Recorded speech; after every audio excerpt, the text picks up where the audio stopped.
روحوں میں اترتی ہے صدا مرہم حق کے، اللہ سے بندے کو ملا دیتے ہیں روزے۔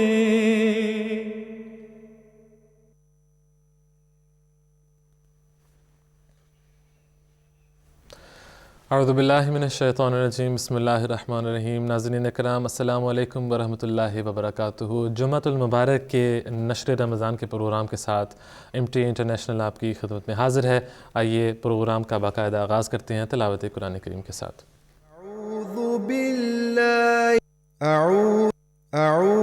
اعوذ باللہ من الشیطان الرجیم، بسم اللہ الرحمن الرحیم، الحمد للہ فاطر السماوات والارض، جاعل الملائکۃ رسلا اولی اجنحۃ مثنى وثلاث ورباع، يزيد في الخلق ما يشاء،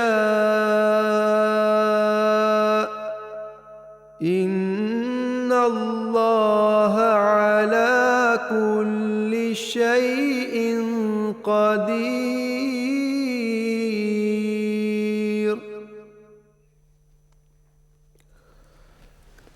جی ناظرین، یہ تھی سورہ فاطر کی آیت نمبر 2۔ اس کا ترجمہ بیان فرمودہ حضرت خلیفۃ المسیح ثانی رضی اللہ تعالیٰ عنہ کچھ یوں ہے: اللہ ہی کی سب تعریف ہے جو آسمانوں اور زمین کو ایک نئے نظام کے مطابق پیدا کرنے والا ہے، اور فرشتوں کو ایسی حالت میں رسول بنا کر بھیجنے والا ہے جبکہ کبھی تو ان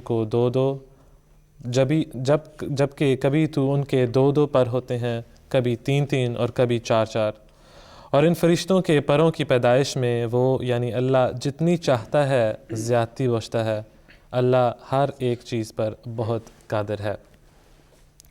ناظرین اکرام، آج ہم نے اس آیت کے متعلق اور اسی طرح جو حدیث ہم بعد میں پڑھیں گے اور اسی طرح فقہ المسیح کی جو سیگمنٹ ہماری ہوتی ہے، ان کے متعلق جو سوالات ہمارے ہیں ان کے جواب دینے کے لیے ہم نے آج ایک بار پھر مکرم و محترم ایاز محمود خان صاحب کو بلایا ہے، اور اسی طرح آج ہم نے نبیل احمد مرزا، مکرم و محترم نبیل مرزا صاحب کو بھی یہاں پر اسٹوڈیوز میں دعوت دی ہے۔ السلام علیکم، جزاکم اللہ خیر مربیان کرام۔ نبیل صاحب، یہ جو آیت ہم نے سورہ فاطر کی پڑھی، ایک تو اس کا کیا مطلب ہے، اور اس میں دوسرا سوال جو ہے کہ اللہ تعالیٰ نے اس آیت کو بھی جس طرح کی سورہ فاتحہ کی دوسری آیت ہے الحمد سے شروع کیا ہے، تو الحمد کے متعلق اگر ہم کچھ آپ سے پوچھ سکیں کہ اس کے متعلق کچھ بتائیں، اور آیت کا جنرل مفہوم۔ جزاک اللہ خیر۔ اعوذ باللہ من الشیطان الرجیم، بسم اللہ الرحمن الرحیم۔ جیسا کہ ابھی آپ نے بتایا کہ اس آیت کو اللہ تعالیٰ نے یعنی کہ آیت الحمد سے شروع ہوئی ہے کہ الحمدللہ کہ تمام تعریفیں اللہ تعالیٰ کے لیے ہیں۔ اب الحمد کا جو مطلب ہے جو حضرت مسیح موعود علیہ السلام نے بیان فرمایا ہے وہ یہی ہے کہ یہ ایسی حمد ہے جو تمام نقائص سے پاک ہے، اور ایک ایسی ہستی ہے جس میں تمام تعریفیں موجود ہیں، اور خدا تعالیٰ ہی وہ جو ذات ہے جس میں یہ تمام تعریفیں موجود ہیں، اور ہر قسم کے نقص سے یہ جو خدا تعالیٰ کی ذات ہے وہ پاک ہے۔ اب اس آیت میں اللہ تعالیٰ نے جیسا کہ ابھی آپ نے خلیفہ ثانی کا ترجمہ پڑھ کر سنایا کہ آسمانوں اور زمین کی ایک نئی پیدائش کا آغاز ہو رہا ہے۔ اب جب یہ آیت نازل ہوئی تھی تو زمین و آسمان کی پیدائش تو پہلے سے موجود تھی۔ اب اس آیت کا مطلب کیا تھا؟ اس آیت کا دراصل مطلب یہ تھا کہ ایک نئے نظام یعنی روحانی نظام کا آغاز ہونے لگا تھا، کہ جس طرح اللہ تعالیٰ نے جسمانی نظام کا آغاز کیا. اسی طرح اور اس کے بعد اس جسمانی نظام کو چلانے کے لیے اللہ تعالیٰ نے جس طرح کہ اس آیت میں فرمایا کہ فرشتوں کو رسول بنانے والا ہے، یعنی کہ رسول اللہ تعالیٰ کے پیغام کو آگے پہنچاتے ہیں، اور اللہ تعالیٰ جو احکامات دیتا ہے وہ اس کی بجاوری فرماتے ہیں. فرشتوں کا جو کام تھا وہ یہ تھا کہ اللہ تعالیٰ نے جو احکامات فرشتوں کو دیے تھے وہ فرشتے جو ہیں وہ پھر جو اللہ تعالیٰ کہتا ہے وہ اس بات کو کرتے ہیں. اسی طرح جب اللہ تعالیٰ نے روحانی نظام کے آغاز فرمایا تو فرشتوں کو بھی یعنی کہ اس روحانی نظام کے چلانے کے لیے کہا. تو جس طرح جسمانی نظام میں فرشتے کام کرتے ہیں اسی طرح روحانی نظام میں بھی فرشتے جو ہیں وہ نبی کی امداد کے لیے کام کرتے ہیں. اسی لیے اس میں جو فرمایا کہ جو فرشتے جو ہیں ان کے 2 یا 3 یا 4 پر بھی ہوں گے، جس سے مراد دراصل اللہ تعالیٰ کی صفات ہیں جن کا وہ اظہار کرتے ہیں. اور اس میں دراصل حضور صلی اللہ علیہ وسلم کے اوپر جو قرآن کریم کا نزول ہونا تھا اس کا ذکر فرمایا ہے، اور حضور صلی اللہ علیہ وسلم کی برتری فرمائی ہے اور فرمایا کہ دیکھو خدا تعالیٰ نے جس طرح جسمانی نظام دنیا میں چلایا ہے اور ابھی تک چل رہا ہے، یہ ہو ہی نہیں سکتا تھا کہ اللہ تعالیٰ جو ہے انسان کے روحانی نظام کو بھول جائے. جس مقصد کے لیے دراصل انسان مبعوث ہوا ہے، سے بھیجا گیا ہے، اصل میں وہ یہی ہے کہ اللہ تعالیٰ سے تعلق ہو. تو یہ کس طرح ہو سکتا ہے کہ جسمانی نظام چلتا جائے اور روحانی نظام جو ہے وہ یعنی اسے کاٹا جائے. اس لیے یہ ضرور تھا کہ اللہ تعالیٰ روحانی نظام کو بھی چلاتا، اور فرمایا کہ فاتر یعنی کہ ایک اوریجنیٹر انگلش میں کہتے ہیں. تو اس نئے نظام کا آغاز فرمایا اور فرشتوں کا ذکر فرمایا کہ اس فرشتے بھی جو ہیں نبیوں کی مدد کے لیے اس نظام کو آگے چلانے کا کام کرتے ہیں. بہت خوب، جزاکم اللہ خیر. یا صاحب فرشتوں کی نبی صاحب نے بہت مختصراً بات کی ہے، اور خاص طور پر یہ جو حصہ جس کے بارے میں نے بھی چند سوالات کرنے تھے کہ یہ جو اللہ تعالیٰ نے 2 3 4 پروں کا جو ذکر کیا ہے، ایک تو اس کے متعلق اگر آپ کچھ بتا سکیں، اور دوسرا یہ جنرلی طور پر ہم نے دیکھا ہے کہ آج کل کے لوگوں کے ذہنوں میں، خاص طور پر آج کل کے جو ہیں وہ چونکہ دیگر مذاہب نے، اور جو دیگر مذاہب میں نہیں کہوں گا، آج کل جو ان کی شیپ ہے ان مذاہب کی، انہوں نے جو فرشتوں کا جو کانسیپٹ جو تصور لوگوں کو بتایا ہوا ہے وہ بہت ہی غلط قسم کا ہے. مطلب سائنس فکشن کی کتابوں میں سے یا کوئی آرٹیفیشل اس طرح کی ہوتی ہیں، بڑے بڑے پار ہوتے ہیں، یہ کرتے ہیں وہ کرتے ہیں. تو اسلام نے یا قرآن مجید نے احادیث میں سے خلفاء کی جو تحریرات ہیں ان میں سے ہمیں ملائکہ یا جو فرشتے ہیں ان کا کیا تصور یا یہ کیا کانسیپٹ ہے؟ جی، سب سے پہلے تو رضا صاحب آپ نے یہ پروں کے حوالے سے پوچھا تھا، لیکن پروں کی ہم اسی وقت بات کر سکتے ہیں جب ہم فرشتوں کے وجود کے اوپر پہلے غور کریں کہ اس فرشتوں کے وجود سے کیا مراد ہے، اور فرشتے جو ہیں وہ کس قسم کا وجود رکھتے ہیں اگر ان کے پاس کوئی وجود ہے. تو یہ مضمون جو ہے یہ ہم پہ بڑا ہی احسان ہے حضرت مسیح موعود علیہ الصلاۃ والسلام کا کہ اس زمانے میں جب بہت مختلف قسم کے تصورات پیدا ہو گئے تھے، بعض خاص طور پہ بعض مذاہب میں تو تصویریں بھی نظر آتی ہیں جس طرح آپ نے بیان کیا کہ وہ پروں والے وجود ہوتے ہیں، ان میں بظاہر نر اور مادہ بھی ہوتے ہیں، تو انسانوں کی طرح ہوتے ہیں لیکن خوبصورت بڑے بڑے پر انہوں نے دکھائے ہوئے ہوتے ہیں. تو مراد کیا ہے؟ تو حضرت اقدس مسیح موعود علیہ الصلاۃ والسلام نے بڑے ہی خوبصورت پیرائے میں مختلف کتابوں میں اس کو بیان کیا ہے. مثلاً توضیح مرام میں خاص طور پہ حضور نے اس مضمون کو لیا ہے. آئینہ کمالات اسلام میں بھی حضور نے خاص طور پہ فرشتوں کے بارے میں بڑی تفصیل سے بحث فرمائی ہے. تو حضور فرماتے ہیں کہ دیکھیں جسمانی دنیا پہ جب ہم غور کرتے ہیں تو ہمارے جو حواس ہیں ان کے صحیح، ہمارے جو قواں ہیں ان کے صحیح استعمال کے لیے ایک خارجی سبب، مختلف خارجی اسباب ہیں، یعنی ایکسٹرنل فیکٹرز ہیں، مختلف ذرائع ہیں جس کے ذریعے سے ہمارے وہ قواں کام کرتے ہیں. مثال کے طور پہ آنکھ ہے، آنکھ بذات خود کچھ نہیں دیکھ سکتی اگر باہر سے روشنی نہ ہو. کان جو ہے وہ کچھ نہیں سن سکتا، گو کہ انسان میں قوت ہو سننے کی لیکن وہ نہیں سن سکتا جب تک کہ ہوا کا مادہ نہ ہو جس کے ذریعے سے آواز جو ہے وہ ہمارے کانوں تک پہنچے. تو اسی طرح حضور نے بیان کیا ہے یہ مثال پیش کر کے کہ فرشتے بھی جو ہیں، یعنی جس طرح جسمانی دنیا میں ہمیں یہ ایک خارجی اسباب کا سلسلہ نظر آتا ہے جس کے ذریعے سے قوا کام کرتے ہیں، اسی طرح روحانی دنیا میں بھی سلسلہ ہے کہ وہ جو خارجی اسباب ہیں جس کے ذریعے سے روحانی دنیا میں خدا تعالیٰ اپنے احکام کو صادر کرتا ہے اور مختلف کام عمل میں آتے ہیں، وہ جو خارجی اسباب ہیں، وہ جو ذرائع ہیں جس کے ذریعے سے وہ کام ہوتا ہے، وہ فرشتے ہیں۔ اور حضور فرماتے ہیں کہ فرشتے جو ہیں وہ روحانی دنیا میں بھی اور جسمانی دنیا میں بھی ہر چیز کو اب عمل میں لانے کے لیے، خدا تعالیٰ کے حکم کو عمل میں لانے کے لیے وہ ایک انٹرمیڈیری ہیں، یعنی ایک درمیانی واسطہ ہیں جس کے ذریعے سے خدا تعالیٰ اپنے احکام کو جاری کرتا ہے، جس کے ذریعے سے قانون قدرت جاری ہوتی ہے، چلتی ہے جس کے ذریعے سے قانون قدرت۔ اور اسی حوالے سے پھر حضور علیہ السلام یہ بھی بیان کرتے ہیں کہ فرشتے کوئی ایسے جسمانی وجود نہیں ہیں جو جب کام کرتے ہیں تو اپنی جگہ سے ہل کے گویا کہ اپنے پیروں پہ، حضور نے الفاظ استعمال کیے ہیں کہ اپنے وہ پیروں پہ، یہ پروں پہ جو ہے وہ اس کے ذریعے سے آسمان پہ آئیں، آسمان سے زمین پہ آئیں۔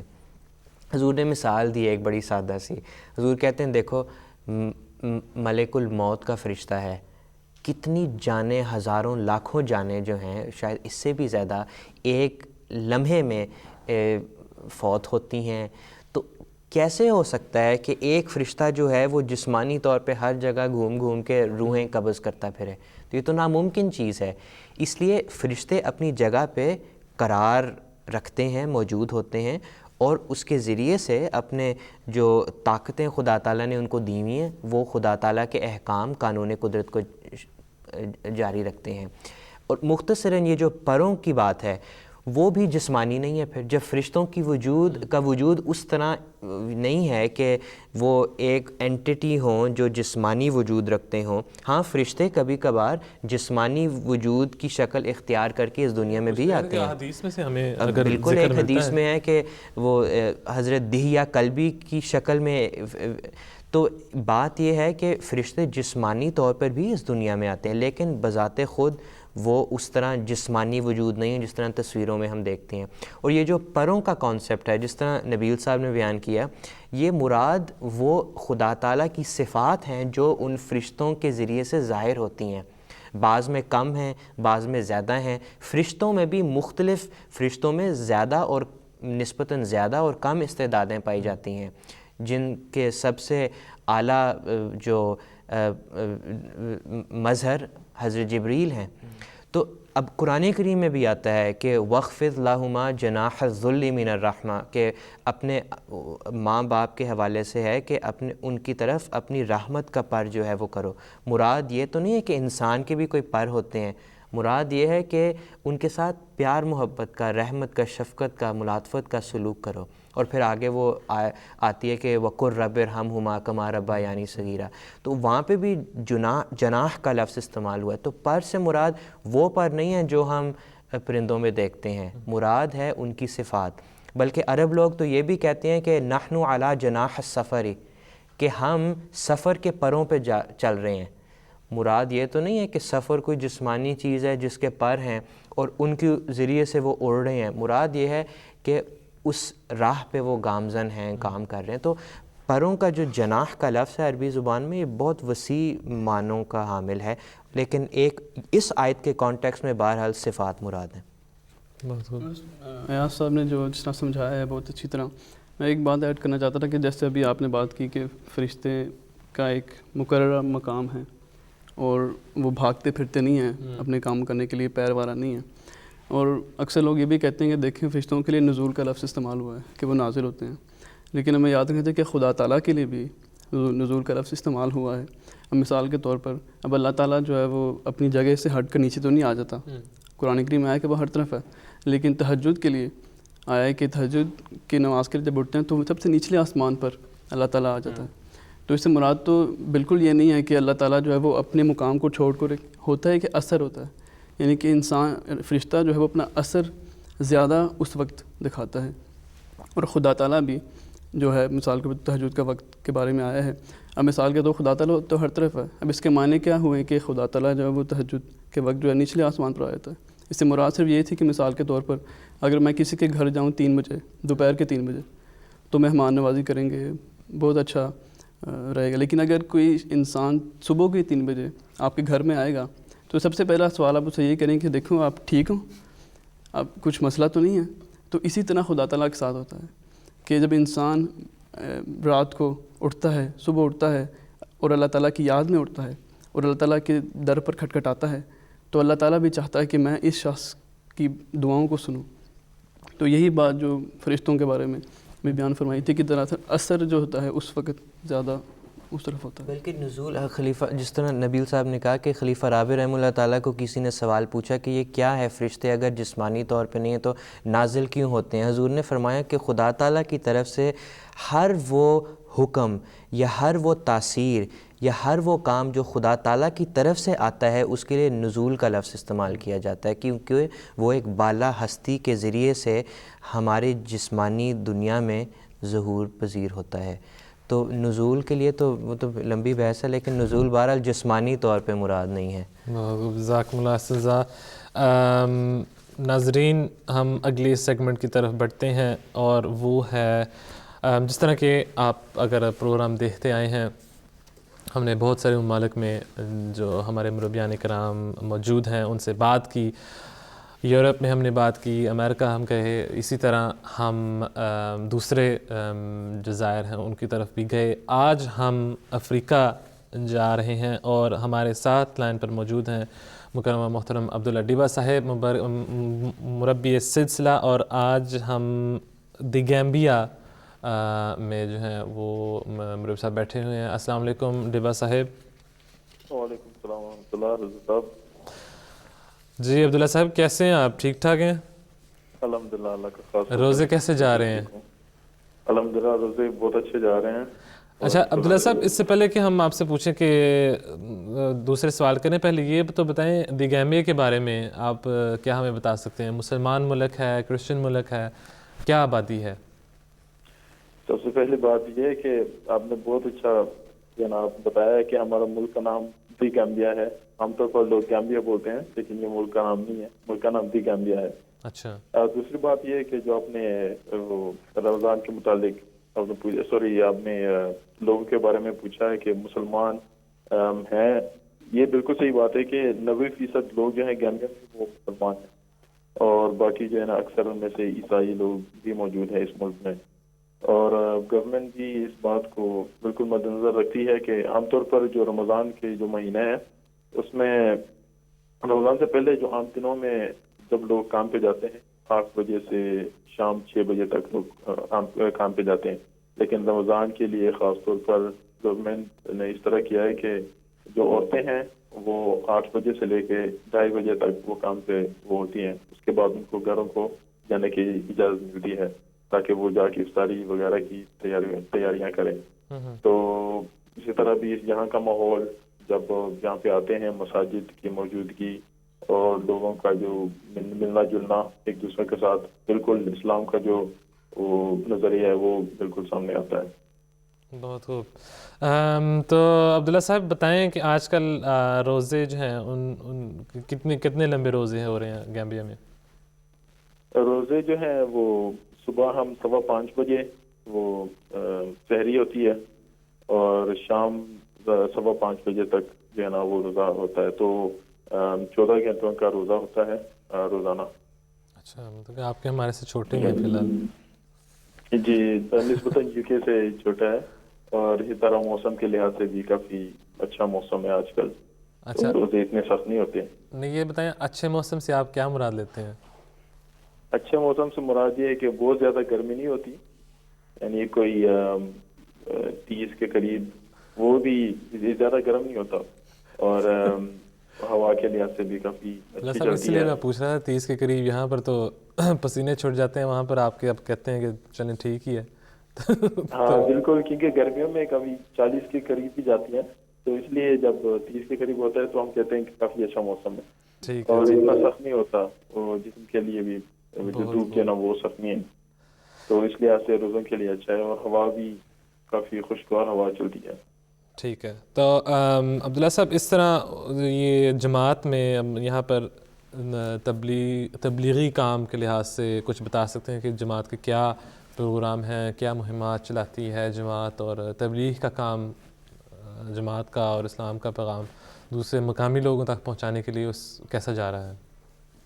ہاں، تبلیغ کا کام اللہ کے فضل سے ہمیشہ سے جاری ہے، اور گیمبیا میں اس میں بھی کافی خوشی ہوتی ہے، خاص طور پر رمضان کے مہینے میں جو بہت ہی بابرکت مہینہ ہے.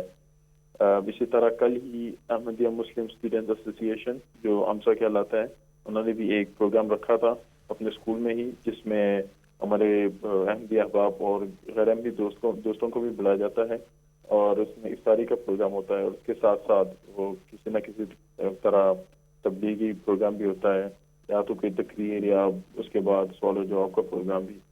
اسی طرح وہ عام طور پر نا گاؤں میں لوگ کھیتی باڑی کا کام کرتے ہیں، اور آج کل کیونکہ بارشیں جو شروع نہیں ہوئی، لوگوں کے پاس جو نا فارغ وقت ملتا ہے، تو جب ہمارے جو مبلغین اور جو اساتذے ہیں یا معلمین جب گاؤں میں جاتے ہیں تو ان کو تبلیغ کرنے کا کافی وہ موقع ملتا ہے، تو لوگوں کے ساتھ بات چیت کرنے کا موقع ملتا ہے، کیونکہ وہ کام پہ نا نہیں جا رہے زیادہ تر، تو وہ ٹائم دیتے ہیں اور خوشی کے ساتھ سنتے ہیں، اور باتیں بھی ملتی ہیں اللہ کے فضل سے.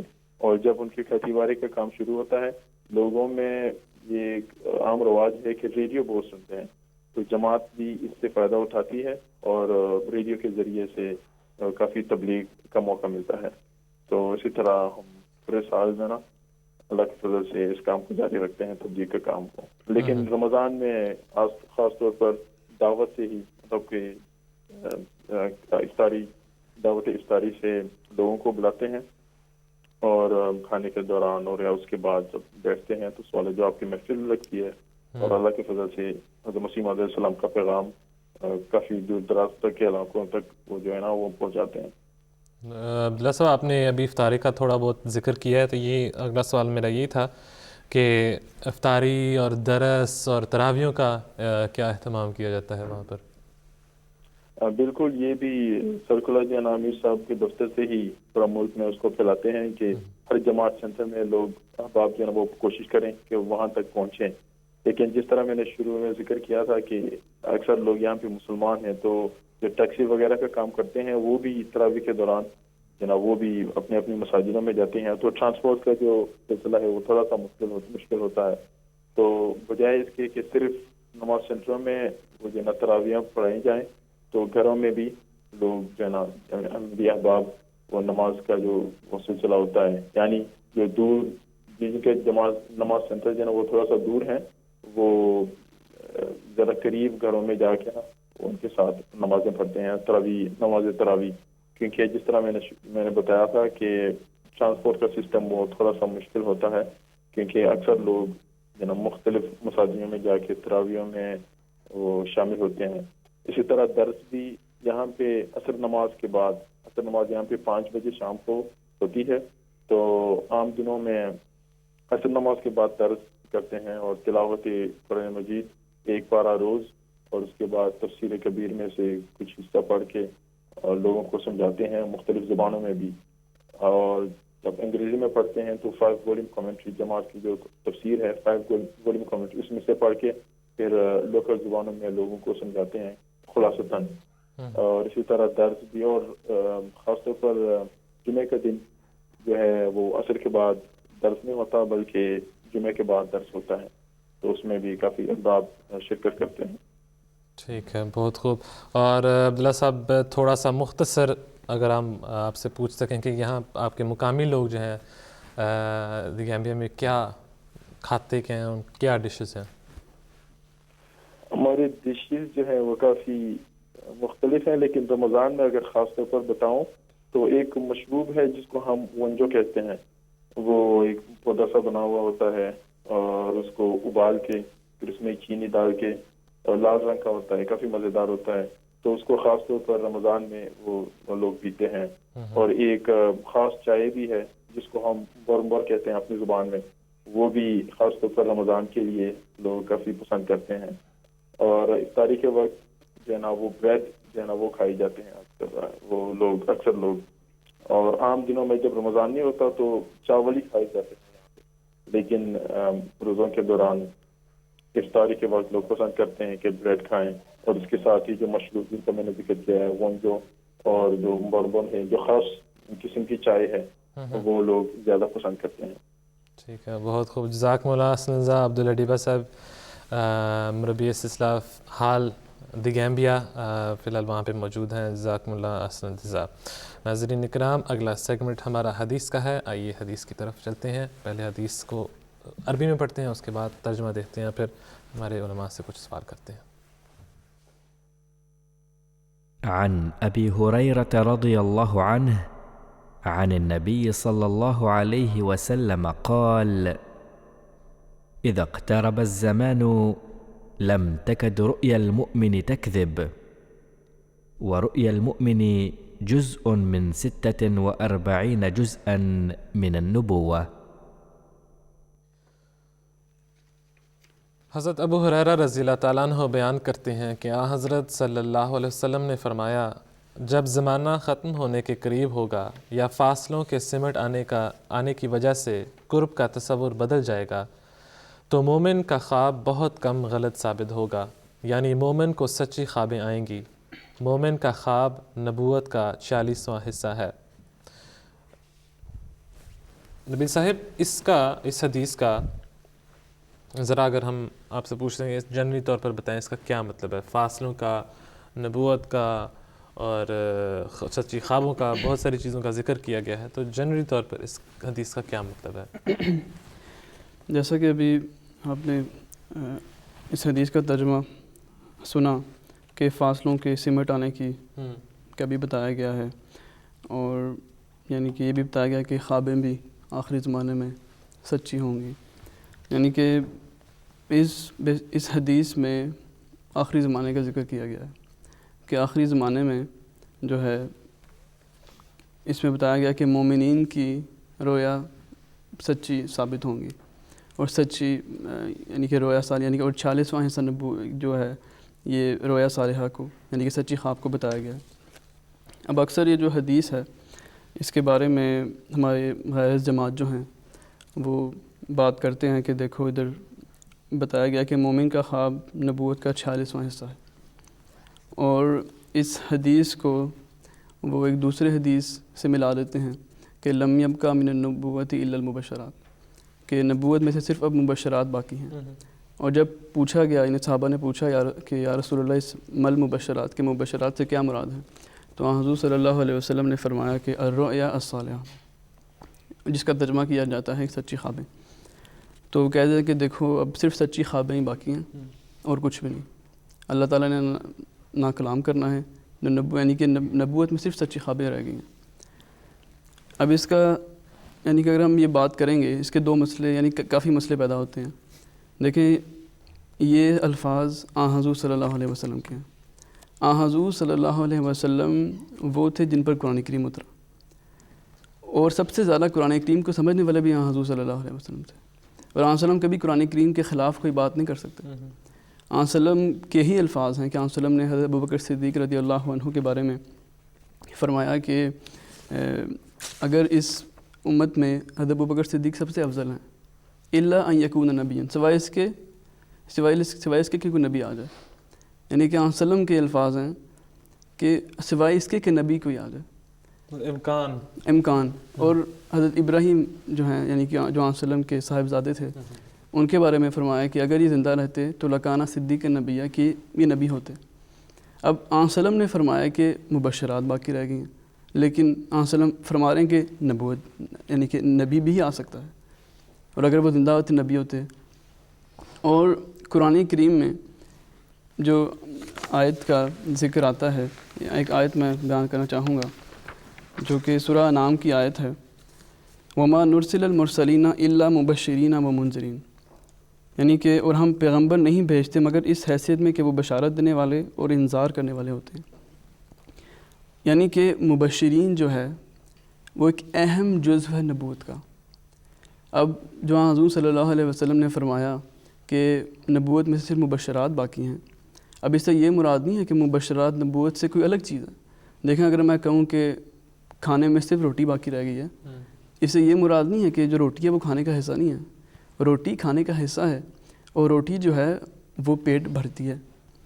اسی طرح جو مبشرات ہیں وہ ایک جزو ذاتی تھا نبوت کا، اور قرآن کریم کی جو آیت ہے کہ ہم پیغمبر اس حیثیت میں بھیجتے ہیں کہ وہ بشارت دینے والے ہوتے ہیں، یعنی پتہ لگا کہ ایک بہت اہم کام جو ہے وہ مبشرات یعنی کہ خوشخبری، جس کا ترجمہ ہے خوشخبریاں پھیلاتے ہیں۔ اب رویا الصالحہ کا مطلب جو ہے، اگر ہم اس کو لیں کہ رویا صالحہ کا مطلب کیا ہے، کیا صرف سچی خوابیں ہی ہیں؟ رویا جو ہے یہ لفظ رعا یعنی کہ فعل رعا کا مصدر ہے، یعنی دیکھنا۔ رویا کا لفظ قرآن کریم میں بھی استعمال ہوا ہے۔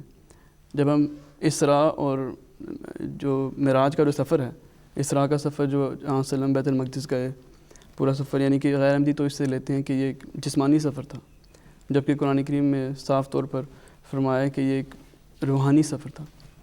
بہرحال اس بحث میں پڑھیں گے تو بات لمبی ہو جائے گی، لیکن اس سفر کے لیے بھی، روحانی سفر کے لیے بھی رویا کا لفظ استعمال کیا گیا، یعنی کہ رویا کا لفظ صرف روحانی سفر یعنی کہ صرف سچی خواب نہیں ہے، روحانی سفر بھی ہیں اور روحانی منازل طے کرنا بھی ہے اللہ تعالیٰ سے کلام۔ دیکھیں اگر ہم تو مان لیں کہ صرف سچی خوابیں ہیں تو پھر تو آن سلم کے بعد جتنے بھی اولیاء اور ابدال گزرے ہیں ان کے جو واقعات آتے ہیں، ان کے جو الہامات آتے ہیں، جو اللہ تعالیٰ سے جو ان کا تعلق تھا، پھر تو ہمیں سب کچھ ریجیکٹ کرنا پڑے گا۔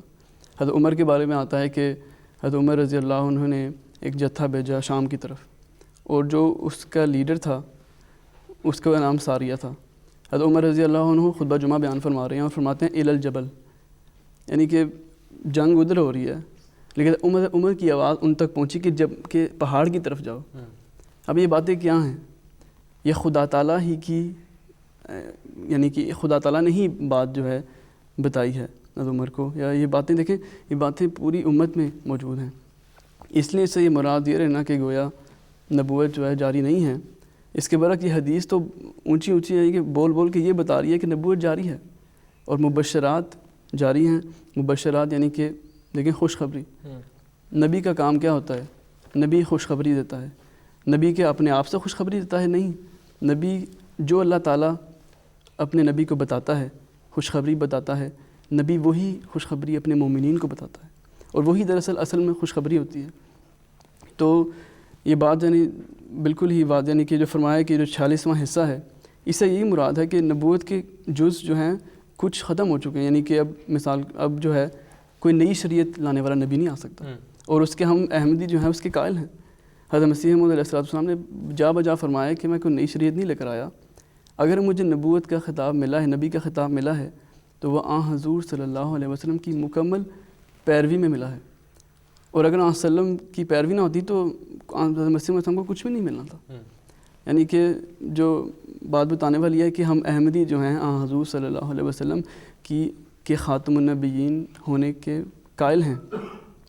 ہاں ہم یہ کہتے ہیں کہ اب نئی شریعت نہیں آئے گی، لیکن ایک ایسا نبی جو قرآن کریم پر لوگوں کو عمل کروانے کے لیے، قرآن کریم کی تعلیمات کو دوبارہ یعنی کہ زندہ کرنے کے لیے وہ آئے ہیں، اور یعنی کہ حضور صلی اللہ علیہ وسلم کی پیروی میں آئے ہیں۔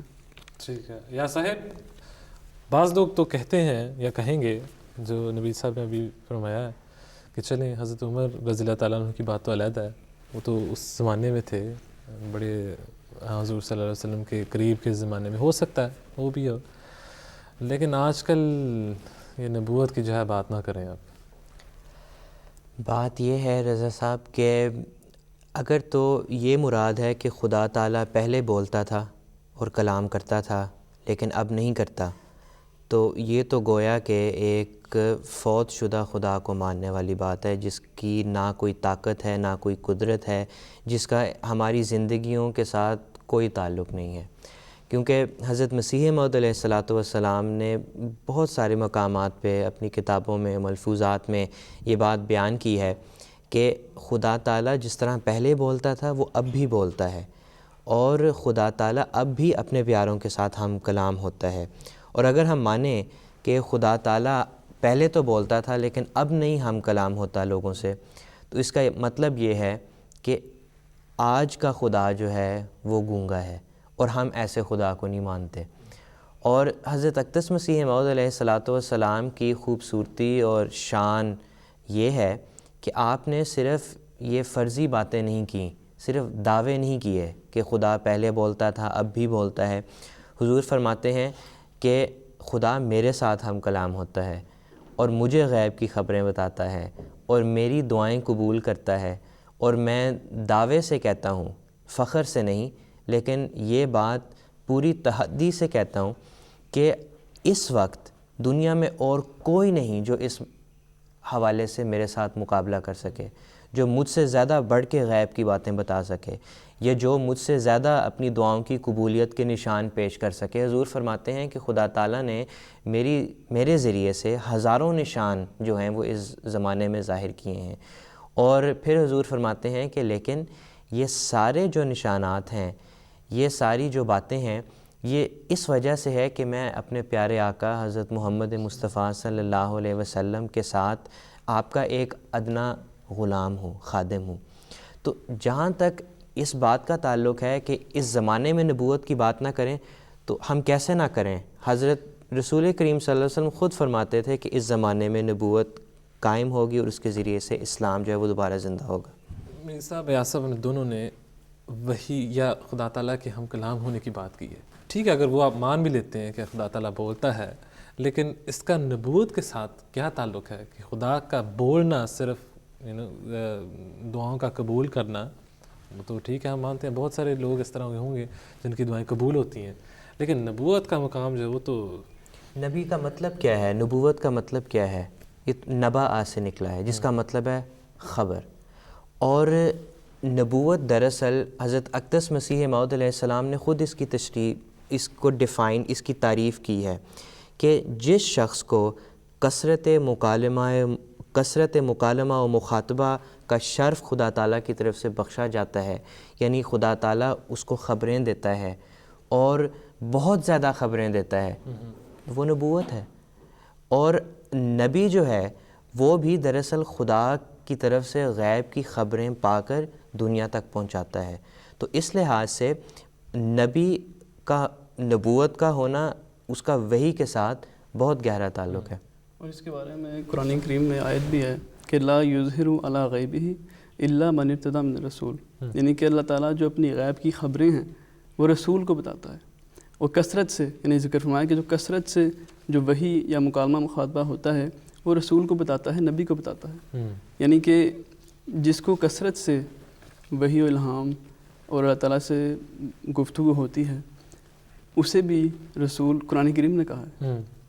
تو یہ بات بالکل واضح ہے قرآن کریم کے روح سے۔ یہ بہت سارے لوگوں کے، خاص طور پر ہمارے جو دوسرے مسلمان بھائی ہیں، ان کی یہ ذہنوں میں یہ غلط کانسیپٹ ہوتا ہے کہ نبوت جو ہے وہ اس طرح کا ایک مقام ہے جو کہ انٹچیبل، مطلب کہ وہ اس کو کبھی بھی حاصل نہیں کر سکتے۔ یہ جس طرح کہ یاسف آپ نے بھی بتایا کہ حضرت مسیح موعود نے جو ڈیفینیشن کی ہے اس کے حساب سے یہی ہے کہ کثرت سے خدا تعالیٰ سے غیب کی خبریں پا کر، کثرت سے خدا تعالیٰ سے ہم کلام ہونا، اسی کا نام تو نبوت ہے۔ اور جب سب سے بڑھ کے حضور صلی اللہ علیہ وسلم نے ہی فرما دیا کہ آخری زمانے میں جو مسیح اور مہدی آئے گا وہ نبی اللہ ہوگا، نبی اللہ 4 بار مسلم کی حدیث میں حضور صلی اللہ علیہ وسلم نے فرمایا، تو ہم کون ہوتے ہیں یہ کہنے والے کہ نبوت جو ہے وہ زمانے میں قائم نہیں ہو سکتی؟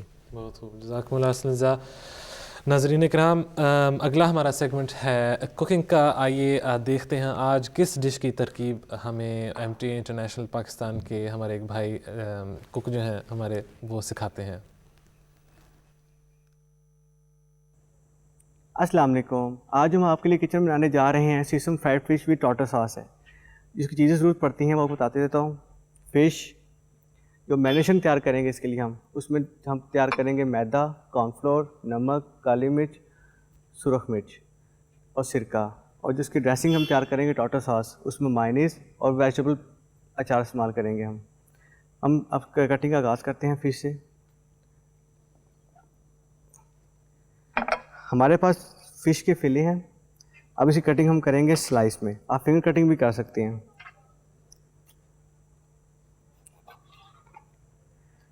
جس طرح آپ کٹنگ کرنا چاہتے ہیں اس طرح کر لیں کٹنگ. ہم اس طرح کٹنگ کریں گے ان کی.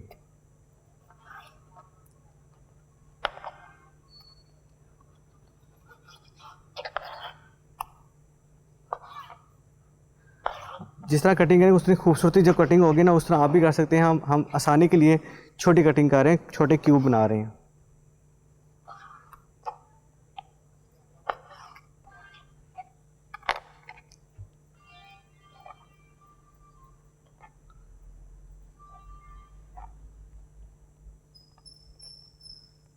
ناظرین ہماری اب کٹنگ ہوگی فش کی. اب ہم اس کی میرینیشن کے لیے باؤل لیتے ہیں. اس میں ہم انڈے لیں گے,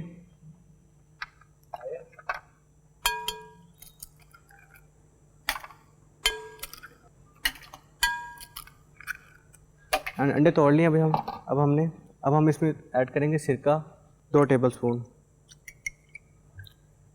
2 چمچ نمک,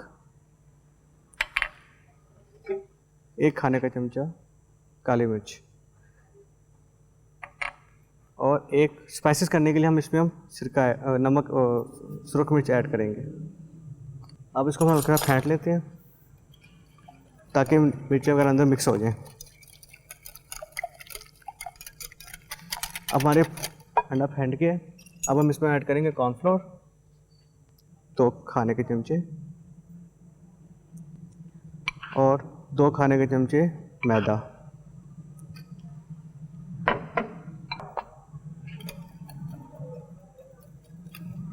اس کو ایک ہی ہاتھ سے پھینٹتے جائیں جب تک یہ بیٹر کا مکس نہیں ہو جاتا. ہمارا بیٹر تیار ہو گیا. اب ہم اس میں فش میرینیٹ کریں گے. فش کو ہم تقریباً 15 سے 20 منٹ میرینیٹ کریں گے کیونکہ اس میں سرکہ ہوتا ہے. زیادہ دیر کریں گے تو فش ٹوٹنے کا خدشہ ہوتا ہے.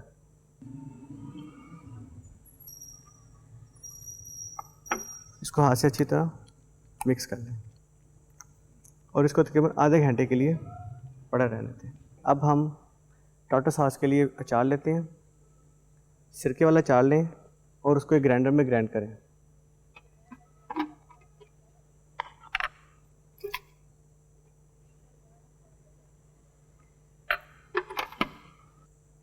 اب اس کو گرائنڈر میں ڈال لیں اور اسے گرائنڈ کر لیں.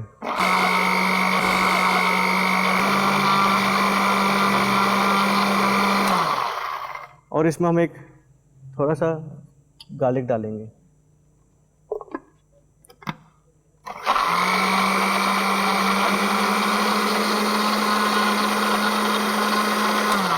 اب ہمارا گارلک اب گرائنڈ ہو چکا ہے. اب اس میں مائونیز لیتے ہیں. مائونیز کے اندر ہم یہ پیسٹ ڈالیں گے 2 چمچ کھانے کے چمچے. 100 گرام ہم نے مائونیز لی ہے اور اس میں 2 کھانے کے چمچے ہم بھی ایڈ کریں گے. اور ہم اس کو مکس کر لیتے ہیں, پھینٹ لیتے ہیں. اور اس میں ہم ہلکا سا ٹیسٹ دیں گے نمک کا اور کالی مرچ کا.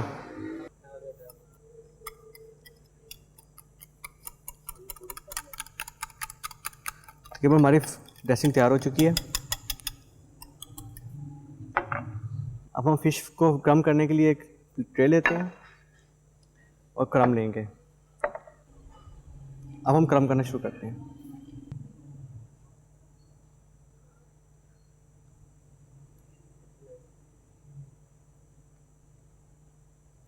اور اس کو اچھی طرح کرم کے اندر ہی دبائیں کیونکہ اچھی پریپریشن کرنے کے لیے یہ یہاں اچھی طرح کرم ہو جائیں گی.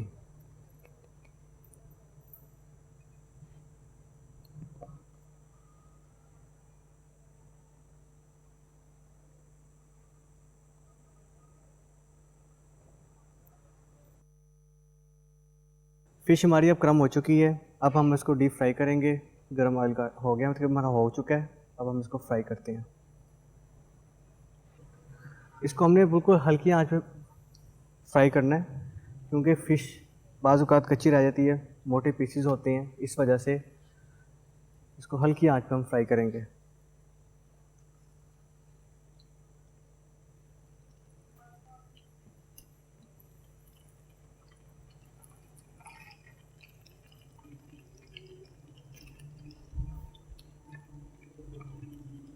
اب ہم ایک ٹرے بھی لے لیتے ہیں ساتھ ساتھ جس میں ہم فش کو پریپریشن کریں گے.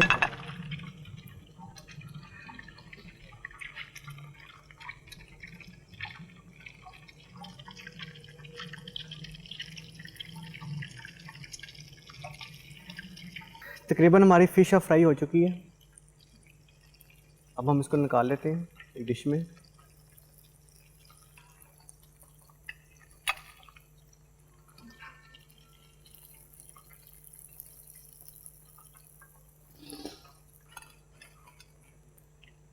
اب اس کے پیٹیشن ہلکی سی ہم مرچ لگائیں گے ہلکی سی.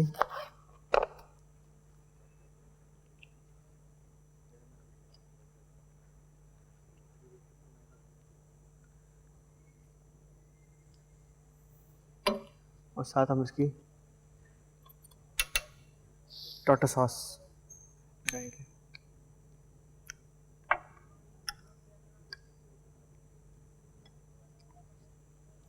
یہ ہماری fried fish with Tata sauce تیار ہے. Sesame fried fish with tartar sauce. Sesame fried fish بنانے کے لیے مچھلی 1 کلو، میدا 200 گرام، کارن فلور 100 گرام، نمک 2 ٹیبل سپون، کالی مرچ 1 ٹیبل سپون، سرخ مرچ 2 ٹیبل سپون، سرکہ 3 ٹیبل سپون، انڈے 7 عدد، بریڈ کرم 1 پیکٹ.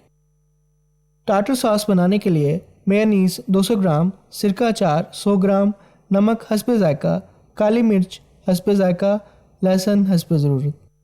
ٹارٹر ساس کے لیے سرکے والا اچار اور لہسن ایک گرائنڈر میں گرائنڈ کر لیں. ایک پیالی میں میونیز ڈال لیں اور اس میں 2 کھانے کے چمچ گرائنڈ کیا ہوا اچار شامل کریں اور اس میں نمک اور کالی مرچ شامل کر لیں اور اچھی طرح سے پھینٹ لیں. پہلے مچھلی کو سلائس میں کٹنگ کر لیں. میرینیشن کے لیے 7 انڈوں کو ایک باؤل میں توڑ کر ڈالیں. 2 ٹیبل سپون نمک ڈالیں، 1 ٹیبل سپون کالی مرچ ڈالیں، پھر اس کو اچھی طرح سے پھینٹ لیں. اب اس میں 2 چمچ کارن فلور اور 2 چمچ میدا ڈالیں اور اس کو بھی اچھی طرح سے پھینٹ لیں. اب اس میں فش کو اچھی طرح سے ڈبو کر آدھے گھنٹے کے لیے میرینیشن کے لیے رکھ دیں. میرینیشن کے بعد فش کو اچھی طرح سے بریڈ کرم لگائیں. بریڈ کرم لگانے کے بعد فش کو میڈیم ہیٹ کے اوپر فرائی کر لیں. ناظرین، یہ آپ ابھی دیکھ رہے تھے ترکیب سیسمی فرائیڈ فش ود ٹارٹر ساس کی. امید ہے کہ آپ کو پسند آئی ہوگی اور آپ کل کی افطاری کے لیے ضرور اس کو ٹرائی کریں گے. جزاکم اللہ. اسلزا MT انٹرنیشنل پاکستان اسٹوڈیوز کی طرف سے یہ تیار کردہ کلپ آپ نے دیکھا. اگلا سیگمنٹ ناظرین ہمارا ہے صحت کے متعلق. آج بھی ہم ڈاکٹر طارق انور باجا صاحب کے ساتھ کچھ گفتگو کریں گے. ڈاکٹر صاحب السلام علیکم ورحمۃ اللہ وبرکاتہ. وعلیکم السلام ورحمۃ اللہ. ڈاکٹر صاحب، آج جس موضوع کے بارے میں ہم کچھ گفتگو کرنا چاہ رہے ہیں وہ کہہ لیں کہ ایک بیماری بھی ہے، ایک حالت بھی ہے، وہ ہے ڈپریشن کے معنی. ڈپریشن کے متعلق آپ ہمیں کیا بتا سکتے ہیں کہ کیوں ہوتی ہے، کیا چیز ہے ڈپریشن، اور اس کی مختلف اقسام ہوتی ہیں کہ ایک ہی قسم کی قسم ہے؟ ڈپریشن اصل میں بیماری ہے، ایک حالت ہے، لیکن اصل میں بیماری ہوتی ہے اگر وہ بڑھ جاتی ہے. تو انسان جو ہے بعض اوقات اس کا موڈ ہمیشہ سٹیبل نہیں رہتا، ایک ہی جیسا موڈ نہیں ہوتا، اور اس کا تعلق اس کے دماغ میں جو نیورو ٹرانسمیٹرز ہیں ان کے ساتھ ہے. ایک اس کو خوش رکھتا ہے، دوسرا اس کو لو موڈ اس کا ہو جاتا ہے. تو ایک نارمل حالت ہے، لیکن وہ اس حالت میں وہ ایک نارمل کرو ہے جس سے وہ باہر آ جاتا ہے. لیکن بعض اوقات ایک دفعہ مسلسل وہی حالت رہتی ہے، جیسے وہ لو موڈ ہے تو مسلسل اس کا موڈ جو ہے وہ لو ہے، انسان مایوس ہو جاتا ہے، ٹیئر فل ہو جاتا ہے، بھوک نہیں لگ رہی، کوئی کام کرنے کو دل نہیں کر رہا، تھکن ہے، مسلسل تھکاوٹ ہو رہی ہے جسم کی. اور تو یہ حالت اگر مسلسل رہے، اور اس کا جو کرائٹیریا ہے وہ یہ کہ اگر 2 ہفتے سے زیادہ اس کی یہی حالت ہے کہ کسی کام میں دل نہیں لگ رہا، اس کا زیادہ ٹیئر فل ہو جاتا ہے، چھوٹی چھوٹی باتوں پہ رونا شروع کر دیتا ہے، آنکھوں میں آنسو آ جاتے ہیں. تو یہ چیز اگر مسلسل رہتی ہے 2 ہفتے سے زیادہ تو پھر اس کو ڈپریشن کہتے ہیں. اب یہ ڈپریشن جو ہے اس کی پھر آگے ڈپینڈ کرتا ہے کہ مائلڈ ہے، ماڈریٹ ہے، ڈپریشن ہے، تو اس کو اسیس کیا جا سکتا ہے.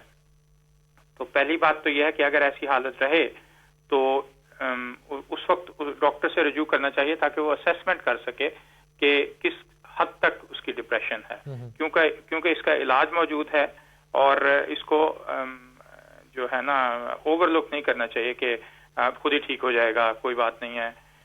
اور اس میں بہت ساری اس میں کچھ کنڈیشنز ہیں، مثلا جو پرسنالٹی ٹائپس ایسے لوگ ہوتے ہیں جو زیادہ کرٹیکل ہوتے ہیں، سیلف کرٹک ہوتے ہیں اپنے آپ کو کہ میں نے 100% ہونا ہے ہر چیز میں، تو اپنے آپ کو وہ کرٹیکل اینگل سے دیکھتے ہیں، ان میں زیادہ رجحان ہوتا ہے اس چیز کا. دوسرے بعض حالات ایسے ہوتے ہیں، مثلا لونلینس ہے، ایک بندہ ہے پاکستان سے جو لوگ آتے ہیں یہاں پہ دیکھا گیا ہے کہ کٹ آف ہو جاتے ہیں اپنی فیملی سے، تو ان میں ٹینڈنسی ہوتی ہے کہ وہ ڈپریشن میں چلے جائیں. اسی طرح کوئی بریومنٹ ہو جاتی ہے، کوئی عزیز آپ کا فوت ہو گیا ہے، تو عموماً اس صورت میں، یا جاب آپ کا لوز ہو گیا، آپ کا فائنینشیل لاس ہو گیا سڈنلی. اسی طرح بعض ایونٹس ہیں، مثلا بچے کی پیدائش کے بعد ماؤں کو بھی اندیشہ ہوتا ہے کہ وہ پوسٹ نیٹل ڈپریشن میں چلی جاتی ہیں بعض اوقات. تو یہ ایسے سٹریسز ہیں جن کی وجہ سے انسان جو ہے وہ ڈپریشن میں جا سکتا ہے. تو ان صورتوں میں اس کو ڈاکٹر کے ساتھ رجوع کرنا چاہیے، کیونکہ اس کا علاج موجود ہے. ابتدائی طور پر جیسے مائلڈ ڈپریشن ہے تو اس میں تو یہ کہا جاتا ہے کہ چلیں دیکھیں 2 ہفتے بعد دوبارہ دیکھیں گے، ممکن ہے کہ ٹھیک ہو جائے. اگر وہ نہیں ٹھیک ہوتا تو اس میں پھر جو ہے کہتے ہیں ایکسرسائز ہیلپ کرتی ہے، اپنے آپ کو بندہ مصروف رکھتا ہے تو اس سے ہیلپ ہو سکتی ہے. لیکن اگر ان ابتدائی چیزوں سے بندہ ٹھیک نہیں ہوتا تو پھر کاؤنسلنگ ہے، اس میں سائیکولوجیکل تھراپیز کا کافی رول ہے کہ جو آپ کو بتاتی ہیں کہ آپ حالات کو تو نہیں بدل سکتے، لیکن the way you look at things, کیسے آپ چیزوں کو دیکھ رہے ہیں، اینگل آپ کا جو ہے نا اس کو وہ بدلا جا سکتا ہے کہ آپ کی سوچ کو بدلنے سے. لیکن اس سے اگر زیادہ پھر گہری ہو تو پھر اس میں اینٹی ڈپریسنٹس سے ٹریٹمنٹ ہوتی ہے، اور بہت ساری اینٹی ڈپریسنٹس موجود ہیں، تقریباً 100 قسم کی. لیکن اس میں جو مین چیزیں ہیں 2-3 ہیں جن کو زیادہ تر استعمال کیا جاتا ہے، جن کو SSRIs کہتے ہیں، یعنی کہ سیروٹونن ری اپٹیک انہیبیٹرز. یہ میڈیکل ٹرم ہے، لیکن بیسیکلی سیروٹونن اور ڈوپامین 2 چیزیں ہیں آپ کے برین میں جو آپ کے موڈ کو کنٹرول کرتی ہیں. تو سیروٹونن کی چونکہ کمی ہوتی ہے تو یہ ایسی دوائیاں دیتے ہیں کہ وہ سیروٹونن ری ایبزارب نہ ہو آپ کے برین میں، تاکہ اس کا زیادہ دیر تک وہ رہے آپ کے برین میں، تو آپ اچھا محسوس کریں اپنے آپ کو. تو یہ دوائیاں جس میں کامنلی پروزیک کے نام سے لوگ جانتے ہیں، یا سرٹرلین کے نام سے جانتے ہیں، یا سیٹالوپریم، تو یہ دوائیاں دے دیتے ہیں. اور یہ ان دوائیوں میں یہ کہ سائیڈ افیکٹس کم ہیں، ایڈکٹیو نہیں ہوتی ہیں یہ دوائیاں، لیکن ان کو مسلسل کھانا پڑتا ہے، تقریباً 6 مہینے کم از کم ریکمینڈ کرتے ہیں. وہ اگر کھائیں تو آپ اس فیز سے نکل آتے ہیں.